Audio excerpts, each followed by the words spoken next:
আজ বানাবো দই দিয়ে লাউয়ের ঘন্ট।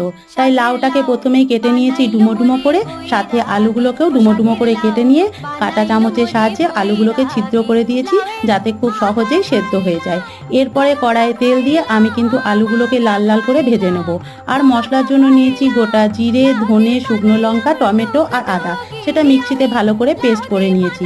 এরপর ওই মশলার মধ্যে দিয়ে দিয়েছি নুন, হলুদ, মিষ্টি, কাশ্মীরি লঙ্কার গুঁড়ো। এই দেখো আমরা কিন্তু লাল লাল করে আলুগুলো ভেজে তুলে নিলাম। এরপর ওই তেলের মধ্যেই কিন্তু দিয়ে দিলাম লাউগুলো। লাউটাকেও কিন্তু আমরা একদম লাল লাল করে ভেজে নেব। আর একটা বাটিতে নিয়েছি টক দই, টক দইটাকে ভালো করে ফেটিয়ে নেব। আমাদের লাউ আর আলু কিন্তু ভাজা হয়ে গেছে। পর গরম তেলে গোটা গরম মশলা ফোড়ন দিয়ে মশলাগুলো দিয়ে টক দই দিয়ে ভালো করে কষিয়ে নেওয়ার পরে আলু আর লাউটা আমরা দিয়ে দেবো। তারপর তেল ছেড়ে বেরিয়ে এলে দিয়ে দেবো জল। তারপর ঢাকা দিয়ে কিছুক্ষণ রান্না করে আলু সেদ্ধ হয়ে গেলে কাসুরি মেথি আর ঘি ছড়িয়ে নামিয়ে দিলে তৈরি।